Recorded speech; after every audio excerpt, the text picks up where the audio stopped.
I know it was the last epidemic that we experienced before COVID. Not that much.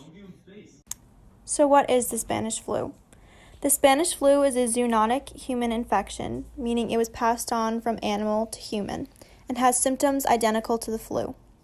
In this case, it was passed on by a bird, hence the alternative name avian influenza. It is an RNA virus, which is an especially important detail because RNA viruses are different from the opposing DNA virus. RNA viruses have much more mutations because their RNA polymerase, the enzyme that is essentially responsible for the making of RNA, do not have the same proofreading capabilities as DNA polymerase, the enzyme responsible for making DNA. This causes far more mutations in the virus strand, and as a result, a vaccine is much harder to produce because of the diversity of the virus.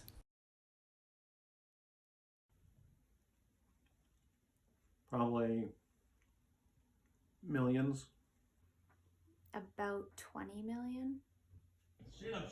A couple million.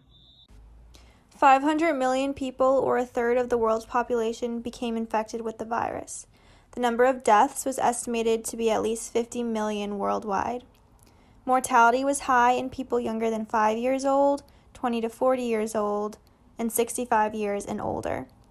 The high mortality in healthy people, including those in the 20 to 40s year age group, was a unique feature of this pandemic.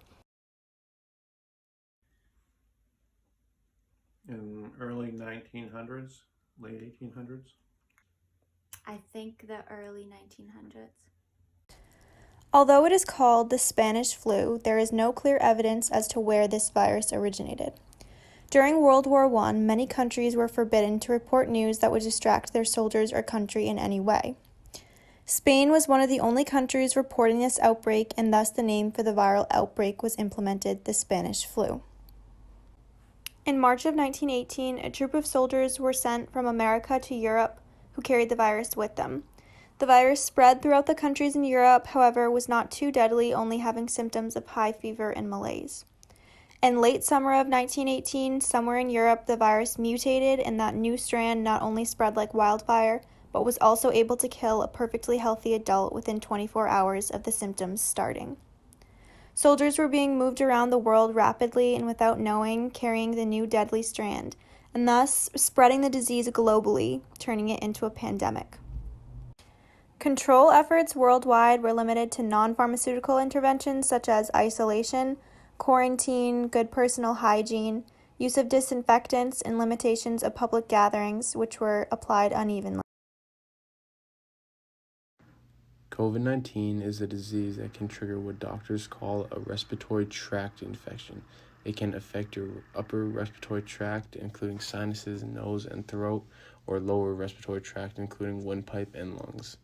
It spreads the same way as other coronaviruses do, mainly through person-to-person contact. Intake. I think the CDC wants people to quarantine for 10 or 14 days. I had symptoms for 3 weeks. What sets COVID-19 apart from other viruses is how it can cause serious illness and even death. What makes COVID-19 so dangerous is how fast and easily it can spread even through asymptomatic people who do not represent any signs of illness, yet can still carry and spread the virus. The first known infections of COVID-19 were discovered in Wuhan, China. The original source of the viral transmission to humans remains somewhat unclear, as is whether the virus became pathogenic before or after the spillover event. Experts say that it originated in bats. They believe that COVID-19 made the jump to humans at one of Wuhan's open-air wet markets. The main way that COVID-19 spreads is through person-to-person contact by respiratory droplets during close physical contact within 6 feet. The virus can sometimes spread from person to person by small droplets or virus particles that linger in the air for minutes to hours at a time. This can happen in enclosed spaces with inadequate ventilation. Yeah, I'm not really sure, but it has something to do with like blood clots.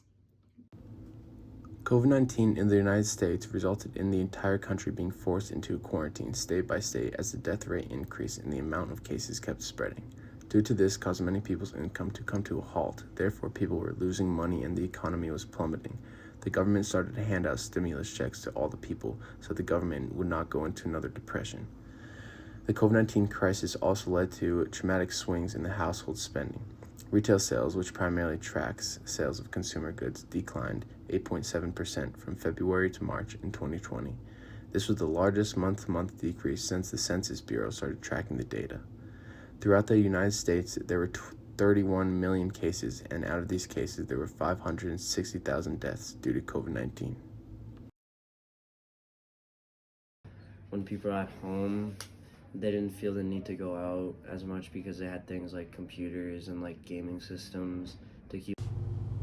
The aftermath of the Spanish flu pandemic created a lot of policies regarding pandemic-level viruses, the aspect of wearing masks, quarantining, staying at home if you can, and the shutting down of school and public places all spawned from the Spanish flu pandemic.